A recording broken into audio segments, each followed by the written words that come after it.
Welcome to success classes. आज हम करेंगे कैश फ्लो स्टेटमेंट। ठीक है, जो ये चैप्टर है कैश फ्लो स्टेटमेंट, ये पेपर के पॉइंट ऑफ व्यू 8 मार्क्स का है। ठीक है, 8 मार्क्स का इसमें से आना ही आना है। वो 8 मार्क्स कैसे डिवाइसिफाई किए गए हैं? एक तो 6 मार्क्स का क्वेश्चन आएगा आपको और एक 2 एमसीक्यू आ सकते हैं। ठीक है, ऐसे 8 मार्क्स डिस्ट्रीब्यूट करे कैश फ्लो स्टेटमेंट के। जो ये 2 मार्क्स के एमसीक्यू है, इसमें सिंपल आता है। या तो वो आपसे पूछ लेगा कैश फ्लो का मीनिंग क्या है।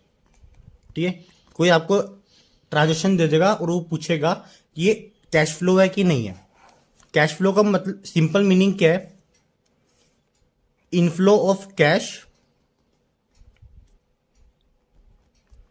And outflow of cash. ठीक है, जो भी बिजनेस में हमारी इनफ्लो ऑफ कैश और आउटफ्लो ऑफ कैश होती है उसको हम बोलते हैं कैश फ्लो स्टेटमेंट। कि हम अपना एक स्टेटमेंट बनाते हैं जिससे हम अपना ये चेक करते हैं कि मैं एफिशिएंट हूं या नहीं हूं।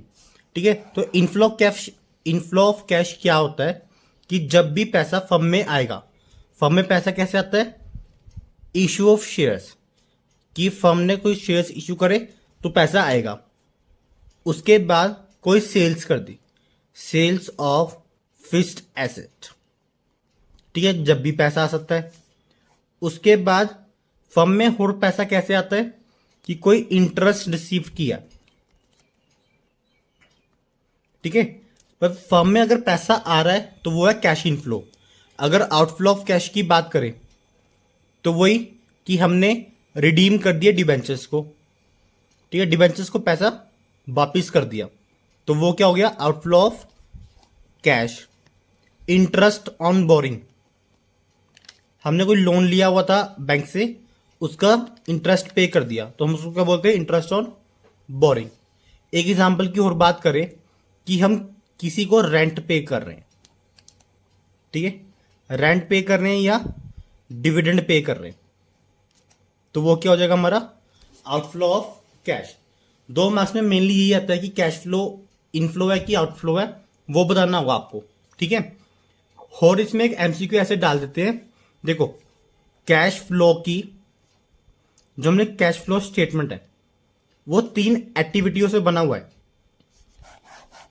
ठीक है, 3 कौन कौन सी है उसमें? हमारी फर्स्ट वन है ऑपरेटिंग एक्टिविटी,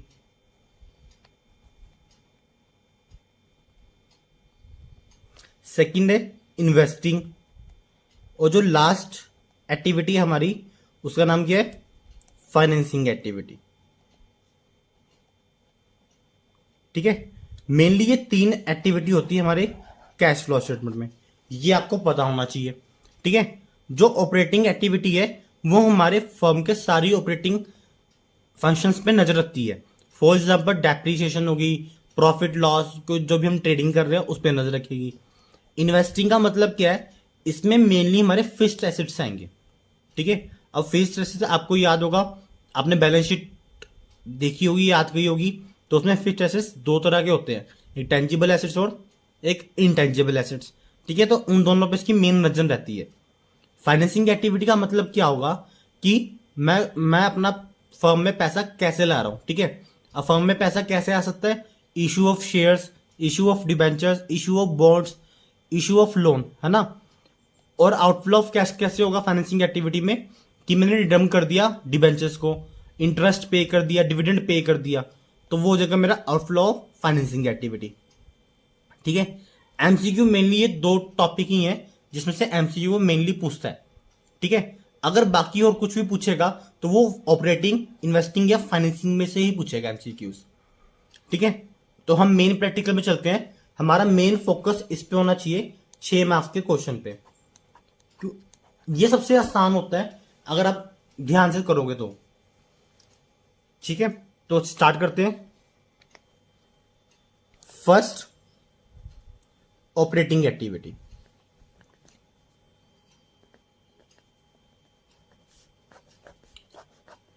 ऑपरेटिंग एक्टिविटी का मीनिंग मैं पहले ही बता चुका हूं कि जो कैश फ्लो स्टेटमेंट है उसमें हम ऑपरेटिंग एक्टिविटी में क्या करेंगे? अपनी सारे वो देखेंगे कि मेरा रेवेन्यू कितना जनरेट हो रहा है, रेवेन्यू एक्सपेंडिचर कितना है, कैपिटल एक्सपेंडिचर कितना है, रेवेन्यू रिसिप्ट कितनी है, कैपिटल रिसिप्ट कितनी है, मतलब ए टू जेड देखूंगा। ऑपरेटिंग एक्टिविटी में दो मेथड्स है हमारे पास कैश फ्लो में करने के लिए। एक है हमारे पास इनडायरेक्ट मेथड और एक है हमारे पास डायरेक्ट मेथड। ठीक है, बस आपको इतना पता होना चाहिए कि ऑपरेटिंग एक्टिविटी के दो मेथड होते हैं। First one is indirect, second is direct. ये जो डायरेक्ट मेथड है ये आपके सिलेबस में नहीं है, बस इसका नाम है कि दो तरह के मेथड होते हैं, बट इसकी आगे क्लासिफिकेशन नहीं है। आपके सिलेबस में जो है वो ये है इनडायरेक्ट मेथड। ठीक है, आपने इनडायरेक्ट मेथड समझना है कि ऑपरेटिंग एक्टिविटी में इनडायरेक्ट मेथड से कैसे सॉल्व करते हैं। ठीक है, देखो जो मेन है हमें ना इसके स्टेप्स होते हैं। तो स्टेप 1 क्या है, हमें चाहिए होता है नेट प्रॉफिट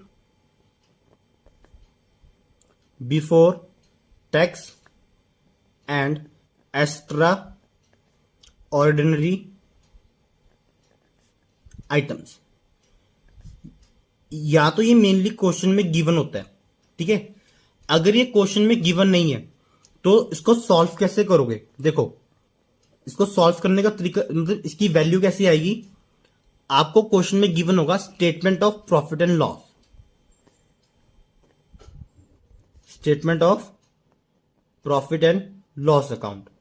तो उसको निकाल लोगे, मतलब जो हमारा क्लोजिंग प्रॉफिट है, closing profit minus opening profit, उसको माइनस करके जो आंसर आएगा वो आपका निकल जाएगा पीएनएल का प्रॉफिट।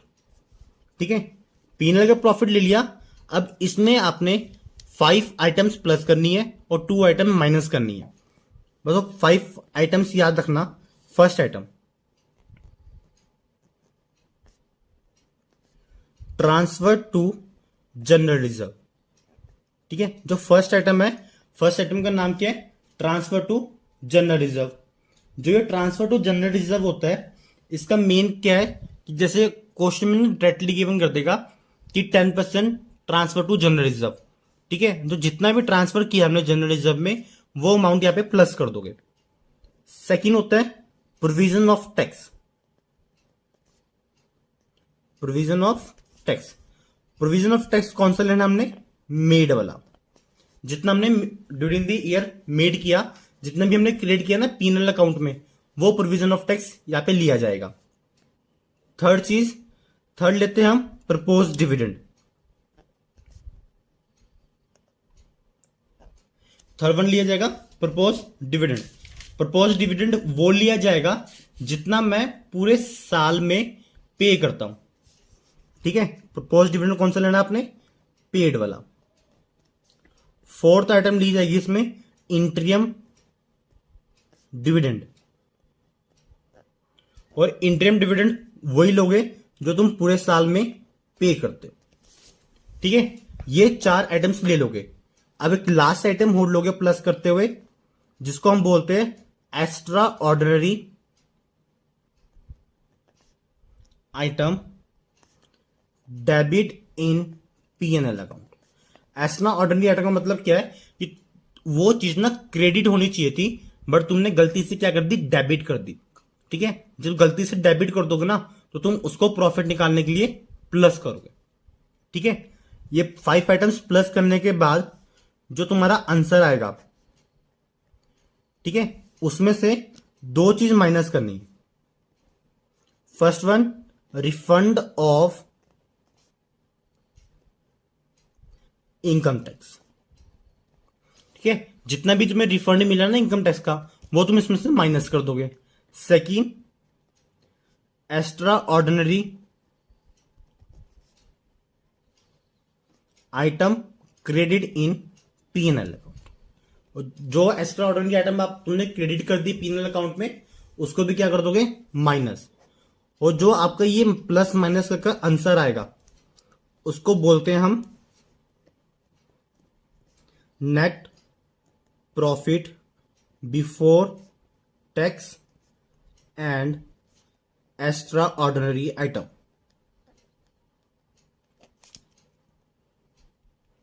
ठीक है, ये कैश फ्लो स्टेटमेंट का स्टेप 1 है जो सबसे इंपॉर्टेंट है। ठीक है, आप आई थिंक आपने नोट कर लिया होगा। अब हम स्टार्ट करते हैं अपना मेन क्वेश्चन जो हमारा है कैश फ्लो स्टेटमेंट। ठीक है, अभी हम सिर्फ ऑपरेटिंग एक्टिविटी का कर रहे हैं। ठीक है, तो कैश फ्लो स्टेटमेंट बनाने के लिए हमें सबसे पहले क्या चाहिए होता है, net profit before tax and extra ordinary items. ठीक है, ये हमने निकालनी है भी सीख ली है ना। यहाँ पे देखो हमें भी किया था कि ये 5 आइटम्स प्लस करनी है और 2 आइटम माइनस करनी है। जब ये 7 का एडजस्टमेंट्स कर लोगे तो आपका आंसर क्या आ जाएगा, net profit before tax and extra ordinary item. ठीक है, तो अब आगे चलते हैं। अब इसमें जो सबसे पहले प्लस होगा वो प्लस होता है, देखो ऑपरेटिंग एक्टिविटी में ऐड सिंपल, वही 5 आइटम्स प्लस होंगी। कौन कौन सी, सबसे पहले डेप्रिसिएशन। ठीक है, जितना भी डेप्रिसिएशन क्वेश्चन में गिवन है वो प्लस करोगे, उसके बाद प्लस करोगे अमोर्टाइजेशन। ठीक है, आई नो आपको अमोर्टाइजेशन का मीनिंग क्लियर होगा कि अमोर्टाइजेशन किस पे लगती है, इंटेंजिबल एसेट्स पे लगती है। ठीक है, तो अमोर्टाइजेशन प्लस किया जाएगा। उसके बाद इंटरेस्ट ऑन बोरिंग, जितना भी हमने लोन पर इंटरेस्ट पे किया वो सारा तुम प्लस कर दोगे। उसके बाद 4 प्लस किया जाएगा loss on sale of fixed assets, जितना भी लॉस हुआ एसेट्स के बेचने पर, चाहे वो हमारा टेंजिबल एसेट्स हो चाहे हमारा वो इनटेंजिबल एसेट्स हो, तो उसको सारा प्लस कर दोगे। और लास्ट आइटम जो प्लस करनी है हमने वो क्या है, right of. Right of any discount, कि कोई भी डिस्काउंट है, जैसे हमने डिबेंचर्स में किया था, डिस्काउंट ऑन डिबेंचर्स किया था ना राइट ऑफ, या डिस्काउंट ऑन इशू, कुछ भी हम राइट ऑफ कर रहे हैं या प्रीमियरी एक्सपेंसेस राइट ऑफ कर रहे हैं, तो वो जो भी अमाउंट होगी वो आप इसमें प्लस कर दोगे। ये सारी आइटम्स प्लस करने के बाद आप अपना आंसर बाहर लेके जाओगे और net profit before tax and extra item से प्लस कर दोगे। ठीक है, नेक्स्ट अब इसमें से कुछ माइनस भी होंगे। माइनस वाली सिर्फ 3 आइटम्स हैं। कौन कौन सी, पहली profit on sales of fixed asset, कि अब तुमने कोई फिक्स्ड एसेट बेचा और उसमें तुम्हें प्रॉफिट हो गया, तो वो आइटम क्या हो जाएगी, माइनस। उसके बाद सेकंड इज कि तुम्हें कोई इंटरेस्ट इनकम मिल रही है, कोई भी इंटरेस्ट इनकम मिलेगी तो वो भी क्या करोगे, माइनस। अगर कोई तुम्हें रेंटल इनकम मिल रही है, रेंटल इनकम मीन्स कि तुम्हारे कोई बिल्डिंग थी तुमने उसको रेंट पे दिया हुआ है, तो वो आइटम भी क्या करोगे, माइनस। इन तीनों को प्लस करके बाहर जाएगी अमाउंट माइनस में, और जो नेट आंसर बचेगा उसको हम बोलते हैं ऑपरेटिंग प्रॉफिट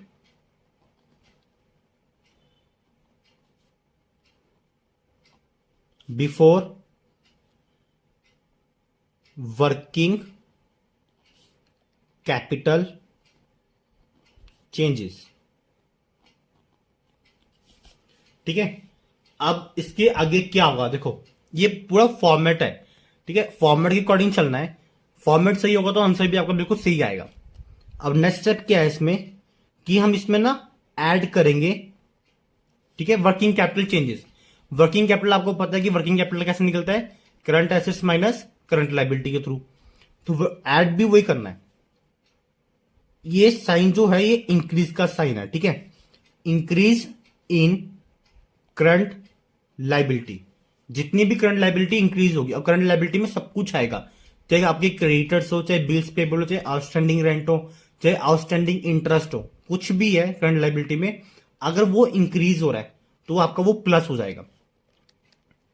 ठीक है, अगर आपका डिक्रीज हो रहा है करंट एसेट्स, ठीक है, अगर करंट एसेट्स डिक्रीज हो रहे हैं तो वो भी क्या हो जाएंगे, प्लस। ठीक है, उसमें से अब कुछ आइटम माइनस होंगी। माइनस क्या होंगी, इनका अपोजिट। ऊपर था इंक्रीजिंग करंट लायबिलिटी, लेस क्या हो जाएगा, डिक्रीज इन करंट लायबिलिटी। ठीक है, और second is increase in current assets. इन दोनों आइटम को क्या कर देना हमने, माइनस कर देना है, ठीक है। और जो इनका प्लस माइनस का इफेक्ट आएगा वो आपका बाहर चला जाएगा। और जो लास्ट में इन दोनों को सॉल्व करके आंसर आया उसको हम बोलते हैं हमारा ऑपरेटिंग प्रॉफिट, ठीक है। अब देखो हम ऑपरेटिंग एक्टिविटी करते हैं, हमारा ऑपरेटिंग प्रॉफिट आ गया, बट ये कैश फ्लो नहीं है ऑपरेटिंग एक्टिविटी का। इसमें से आपको एक लास्ट चीज माइनस करनी है। वो लास्ट चीज क्या है, लेस इनकम टैक्स, ठीक है। Income tax paid during the year, जितना भी तुमने इनकम टैक्स पे किया ना पूरे साल में उसको माइनस कर दो। माइनस करके जो आंसर बचेगा वो आपका होगा कैश फ्लो फ्रॉम या यूज्ड इन ऑपरेटिंग एक्टिविटी, ठीक है। तो लास्ट में आपका निकल जाएगा कैश फ्लो फ्रॉम या यूज्ड इन ऑपरेटिंग एक्टिविटी। अब काफी स्टूडेंट्स के मन में होगा कि ये इनकम टैक्स कैसे निकलेगा, ठीक है। देखो मेनली क्वेश्चन में ना इनकम टैक्स गिवन होता है कि आपने during the year income tax 50,000 या 40,000 का पे किया। बट अगर आपको क्वेश्चन में गिवन नहीं है तो आप क्या करोगे, एक अकाउंट बनाओगे, ठीक है। उस अकाउंट को हम क्या बोलते हैं, उस अकाउंट को बोलते हैं हम प्रोविजन फॉर टैक्स अकाउंट, ठीक है। लेजर बनाओगे मतलब provision of tax account, tax account या इनकम टैक्स अकाउंट, ठीक है। अब टैक्स मेरा क्या है, लाइबिलिटी लेजर है, तो लाइबिलिटी का ओपनिंग बैलेंस क्या होता है, क्रेडिट। तो by balance brought down to balance carry down, ठीक है। और यहां पे आता है बाय पीएनएल। पीएनएल क्यों, जितना भी मैंने मेड किया प्रोविजन फॉर टैक्स वो अमाउंट यहां पे लास्ट में हम इस अकाउंट को क्लोज करते हैं। जब अकाउंट क्लोज करेंगे हम तो हमारा इस साइड डिफरेंस आ जाएगा, तो वो डिफरेंस ट्रीट किया जाएगा टू बैंक, जिसको हम बोलते हैं पेड इनकम टैक्स अकाउंट, ठीक है। अब ध्यान रखना जो ये penal provision for tax made किया ये आपका स्टेप 1 में इंक्लूड होगा। देखो यहां पे प्रोविजन ऑफ टैक्स मेड, जो उस लेजर में आपने मेड किया ना वो आपका यहां पर अमाउंट आएगी, और जो आपने पे किया वो पे वाला आपका इनकम टैक्स पेड में से या माइनस हो जाएगा, ठीक है। इस बात का ध्यान रखना है कि मेनली जो क्वेश्चन गलत होता है वो प्रोविजन ऑफ टैक्स की वजह से ही गलत होता है, ठीक है। आप नोट कर लो, फिर हम नेक्स्ट एक्टिविटी करते हैं। नोट कर लिया होगा आपने, सेकंड करते हैं अब। सेकंड एक्टिविटी हमारी जिसका नाम क्या है, इन्वेस्टिंग, ठीक है। इन्वेस्टिंग एक्टिविटी, देखो इन्वेस्टिंग एक्टिविटी से नाम से ही क्लियर है कि इन्वेस्टिंग क्या है, कि जब हम लॉन्ग टर्म के लिए किसी चीज में इन्वेस्ट करते हैं, तो लॉन्ग टर्म से इन्वेस्ट किस लिए करते हैं हम, या तो फिक्स्ड एसेट्स में करते हैं मेन ना। तो फिक्स्ड एसेट्स में दो तरह के होते हैं, टेंजिबल एसेट्स और इनटेंजिबल एसेट्स, ठीक है। तो इन्वेस्टिंग एक्टिविटी देखो कैसे बनाओगे। इन्वेस्टिंग एक्टिविटी आपकी यहां पर इस ऑपरेटिंग के आंसर आने के नीचे बनेगी, ध्यान रखना, ठीक है। तो इन्वेस्टिंग एक्टिविटी जो है आपकी मेन, इन्वेस्टिंग एक्टिविटी में मेन दो तीन चीज आती है, ठीक है। फर्स्ट आती है sales of plant and machinery, ठीक है। सेल ऑफ लैंड, बिल्डिंग या गुडविल, या कोई पेटेंट बेच दिया तुमने, या कंप्यूटर सॉफ्टवेयर,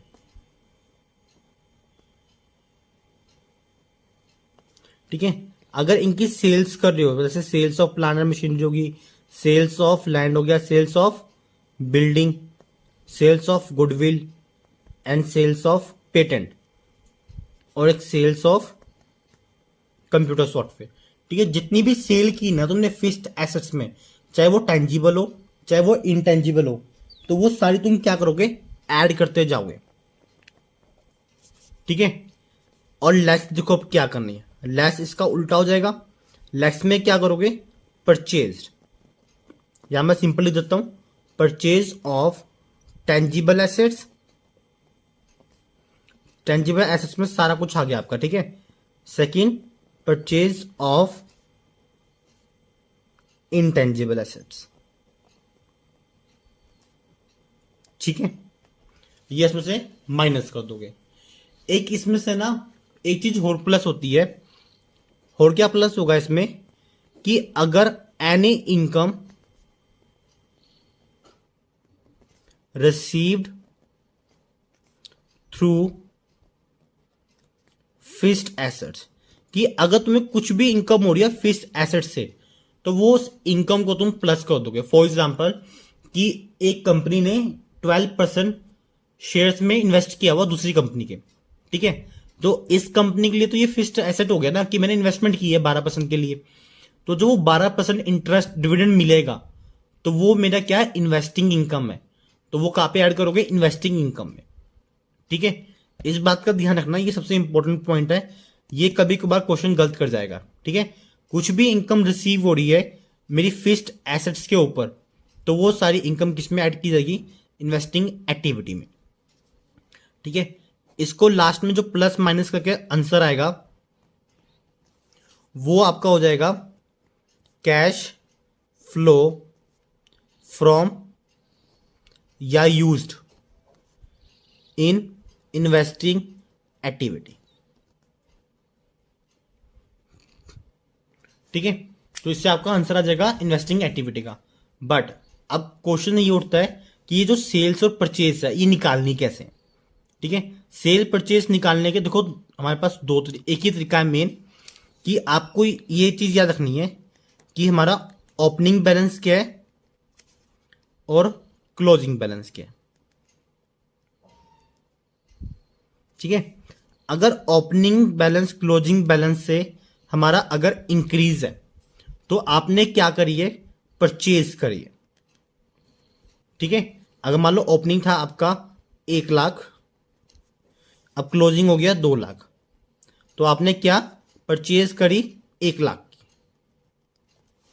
ठीक है। और सेल्स कैसे निकालते हैं कि जब आपका ओपनिंग बैलेंस क्लोजिंग बैलेंस से कम हो, जैसे 50,000 का ओपनिंग बैलेंस था, क्लोजिंग बैलेंस लग गया 10,000, ठीक है। तो ये क्या कर दिया आपने, सेल्स कितने की, 40,000 की, ठीक है। मेन परचेज सेल्स ऐसे ही निकालते हैं। ऐसे कब निकालोगे, जब आपको कोई इंफॉर्मेशन गिवन नहीं है। इंफॉर्मेशन इन द सेंस वो क्वेश्चन में क्या करता है, एडजस्टमेंट डालता है, ठीक है। एडजस्टमेंट में अगर उसने लिख दिया कि प्लांट वॉज सेल अमाउंटेड 20,000 इन अ 40,000, ठीक है, मतलब एक 20,000 की मशीनरी थी वो तुमने 40,000 की बेच दी, और फुल ईयर डेप्रिसिएशन इज 25,000, ठीक है। अगर तुम्हारे फिक्स्ड एसेट के साथ वो कोई भी एडजस्टमेंट क्रिएट कर रहा है तो तुम ऐसे नहीं कर सकते, ठीक है। तो उस केस में तुम्हें लेजर्स बनाने होंगे उस पर्टिकुलर फिक्स्ड एसेट्स का, ठीक है। अगर वो एडजस्टमेंट में कोई भी इंफॉर्मेशन नहीं दे रहा फिक्स्ड एसेट्स के थ्रू, तो आप ऐसे डायरेक्ट निकाल सकते हो, ठीक है। अगर उसने एडजस्टमेंट्स दे दी तो आप उसको ट्रीट के देखो कैसे करोगे। मैंने एक एग्जांपल बना लिया कि प्लांट एंड मशीनरी के साथ उसने मुझे एडजस्टमेंट दे दी डेप्रिसिएशन की, ठीक है। तो आपको 2 अकाउंट मेन बनाने आने चाहिए। पहला जो एसेट है, मान लो प्लांट एंड मशीनरी अकाउंट है, उसका आप अकाउंट बना रहे हो, तो plant and machinery assets account, तो वो कैसे बनता है, एसेट्स का opening balance debit to balance brought down और closing balance by balance carry down, ठीक है। अब अगर सेल करते हैं हम मशीनरी को तो वो आती है हमारी बाय बैंक। अगर हमें लॉस होता है तो वो भी क्या होगा, क्रेडिट, लॉस ऑन सेल, ठीक है। अगर डेप्रिसिएशन चार्ज कर रहे हो तो वो भी क्या होती है, क्रेडिट, ठीक है। और इधर अगर तुम्हें सेल्स करने पे प्रॉफिट हो गया तो प्रॉफिट ऑन सेल्स। अगर नई मशीन बाय कर रहे हो तो टू बैंक ब्रैकेट में परचेजेस, ठीक है। मेनली ये फॉर्मेट है। वो क्वेश्चन में क्या करता है, आपको बैलेंस ब्रॉट डाउन भी दे देगा, कैरी डाउन भी दे देगा, ठीक है, आपको डेप्रिसिएशन दे देगा, वो सेल्स की वैल्यू दे देगा, ठीक है। तो आप क्या करोगे, लॉस ऑन सेल निकाल लोगे, जिसने भी उसने परचेज सेल बताया उसके अकॉर्डिंग, उसके बाद इसे क्लोज करोगे। जब क्लोज करोगे ना, अगर आपको इधर डिफरेंस आया तो आप बैंक में लिखोगे बैलेंसिंग फिगर परचेजिंग की। अगर इधर डिफरेंस आया तो मेनली या तो डेप्रिसिएशन मानते हैं या हम मानते हैं बाय बैंक सेल्स का, ठीक है। ये लेजर आपको बनाना आना चाहिए एसेट्स का। कभी कभार वो ना आपको एक्यूमुलेट डेप्रिसिएशन अकाउंट भी दे देगा, ठीक है। अब एक्यूमुलेट डेप्रिसिएशन अकाउंट बनाना बहुत आसान है, कुछ नहीं करना। अब एक्यूमुलेट डेप्रिसिएशन अकाउंट क्या है, मेरी लाइबिलिटी है, ठीक है। तो लाइबिलिटी का ओपनिंग बैलेंस क्या होता है, बाय बैलेंस ब्रॉट डाउन और टू बैलेंस कैरी डाउन, ठीक है। अब जितनी भी तुमने डेप्रिसिएशन क्रिएट की है, मतलब पूरे साल की जो एक्यूमुलेट है ना, वो तुम यहां पे नोट करोगे, ठीक है। वो डेप्रिसिएशन क्या होगी, उसको ट्रीट कैसे करोगे, बाय डेप्रिसिएशन अकाउंट, ठीक है। ये कौन सी होती है, हमारी करंट ईयर की डेप होती है डेप्रिसिएशन, ठीक है। उसकी अमाउंट क्या लिख दोगे। अब तुम्हारा इस साइड डिफरेंस आएगा, तो उस डिफरेंस को ट्रीट करोगे टू फिक्स्ड एसेट्स, ठीक है। ये फिक्स्ड एसेट्स का मतलब जो तुमने सेल कर दिया एसेट उसके ऊपर डेप्रिसिएशन है ये, ठीक है। तो ऐसे हम निकालते हैं एक्यूमुलेट डेप्रिसिएशन अकाउंट। तो मेनली ये दो लेजर है आपके पास जो आपको हेल्प करेंगे इन्वेस्टिंग एक्टिविटी को निकालने के लिए, ठीक है। और एक इंपॉर्टेंट बात आपको देखो, जब आप इन्वेस्टिंग एक्टिविटी सॉल्व कर रहे हो तो यहां से कुछ आइटम्स होंगी जो आपकी ऑपरेटिंग में भी जाएंगी, ठीक है। देखो जैसे ये लॉस ऑन सेल है, लॉस ऑन सेल आपका ऑपरेटिंग एक्टिविटी में प्लस होता है, ठीक है। सेकंड, अगर प्रॉफिट ऑन सेल आ गया तो वो क्या होता है आपका ऑपरेटिंग में माइनस। एक आता है हमारा डेप्रिसिएशन, डेप्रिसिएशन भी क्या होता है हमारा ऑपरेटिंग एक्टिविटी में प्लस, ठीक है। तो आप जब भी इन्वेस्टिंग एक्टिविटी की लेजर अकाउंट्स बनाओगे तो उसकी सारी एंट्री ट्रांसफर कर देना। अगर आपकी इनकेस एक भी एंट्री रह गई ना तो आपका क्वेश्चन जो है वो गलत सॉल्व होगा, ठीक है। आप नोट कर लो फटाफट, फिर हम लास्ट एंट्री करते हैं फाइनेंसिंग एक्टिविटी। अब जो हमारी नेक्स्ट एक्टिविटी है, नेक्स्ट एक्टिविटी कौन सी है, फाइनेंसिंग एक्टिविटी, ठीक है। अब फाइनेंसिंग एक्टिविटी का मतलब क्या है कि अगर तुम्हारी फर्म में पैसा आ रहा है तो वो इनफ्लो ऑफ कैश है, अगर फर्म से पैसा जा रहा है तो वो क्या है, आउटफ्लो ऑफ कैश। इस चीज में ना अपने बैलेंस शीट में क्या फोकस रखना है, एक तो आपने फोकस रखना है शेयर होल्डर फंड्स पे, ठीक है, शेयर होल्डर फंड्स पे। और एक आपने फोकस रखना है लॉन्ग टर्म बोरिंग पे, ठीक है। ये जो हेड है ना बैलेंस शीट के, इन दोनों पे आपने फोकस रखना है। क्यों, इन दोनों के ही इशू होंगे और रिडम्पशन होंगे, ठीक है। तो अगर इन दोनों की बैलेंस शीट आपको अच्छे से याद है तो आप ये आसानी से कर सकते हो। तो चलो फाइनेंसिंग एक्टिविटी स्टार्ट करते हैं कि प्रैक्टिकल में सॉल्व कैसे करते हैं फाइनेंसिंग एक्टिविटी। और ये जो फाइनेंसिंग एक्टिविटी आपका इन्वेस्टिंग एक्टिविटी के बाद बनेगा, ठीक है। जैसे मैंने कहा इसमें हमने क्या देखना है कि पैसा आ कैसे रहा है, ठीक है। तो इसमें सबसे पहले क्या करोगे, इशू ऑफ शेयर्स, जितना भी इशू ऑफ शेयर्स है इंक्लूडिंग प्रीमियम, अगर प्रीमियम पे इशू है ना तो प्रीमियम भी लोगे इस पे, ठीक है। इशू ऑफ शेयर्स जितना भी आया वो सारा क्या कर दोगे, प्लस कर दोगे। उसके बाद इशू ऑफ डिबेंचर्स, ठीक है। डिबेंचर्स के केस में भी क्या हो जाएगा, इंक्लूडिंग प्रीमियम, ठीक है, इंक्लूडिंग प्रीमियम लोगे। अगर इन केस आपने डिबेंचर्स इशू किए डिस्काउंट पे तो एक्सक्लूडिंग डिस्काउंट, डिस्काउंट नहीं लोगे, ठीक है। क्यों, डिस्काउंट को राइट ऑफ कर दोगे तुम ऑपरेटिंग एक्टिविटी में। उसके बाद थर्ड आइटम जो प्लस होगी इसमें वो होगी लोन, लोन रिसीव्ड। अगर तुमने किसी बैंक से लोन लिया है, ठीक है, तो वो क्या आ जाएगा, लोन रिसीव्ड। लोन रिसीव में आपका इंक्लूड करता है ये बैंक ओवरड्राफ्ट भी, ठीक है। अगर इंक्रीज इन बैंक ओवरड्राफ्ट है वो भी आप प्लस करोगे फाइनेंसिंग एक्टिविटी में, ठीक है।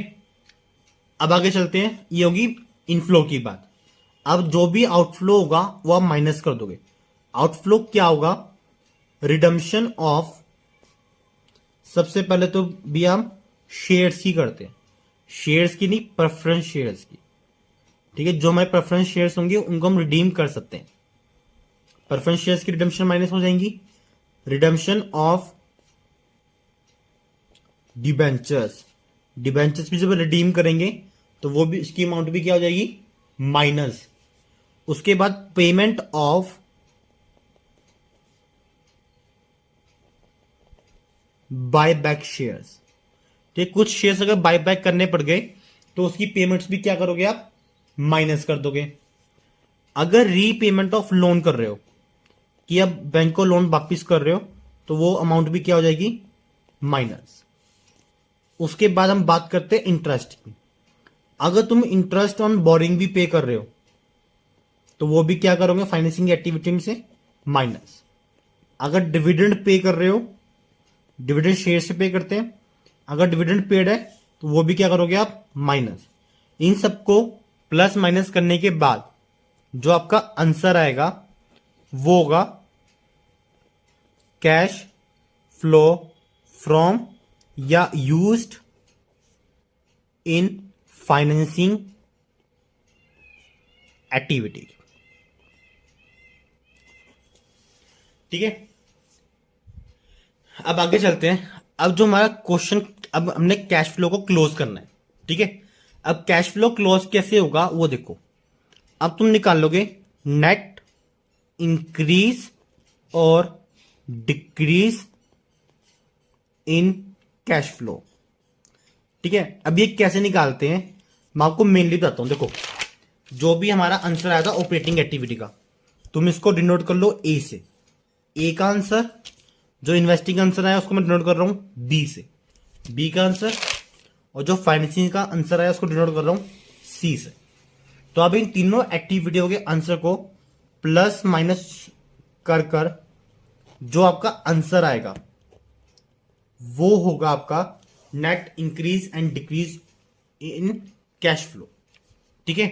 अब उसमें से आपको क्या करना है, कुछ चीजें ऐड करनी है। ऐड क्या करनी है वो देखो, opening balance, first one of cash and cash equivalents, उसके बाद opening balance of marketable securities, उसके बाद जो होगा opening balance of short term deposits, मतलब करंट इन्वेस्टमेंट, ठीक है। इन तीनों अमाउंटों की ओपनिंग बैलेंस लेकर ये जो नेट इंक्रीज डिक्रीज आया उसमें प्लस कर दोगे। अब आपका एक आंसर आएगा, उस आंसर में से तीन चीजें माइनस करनी है। वो तीन चीजें माइनस क्या करनी है, closing balance of cash and cash equivalent, उसके बाद क्लोजिंग बैलेंस ऑफ मार्केटेबल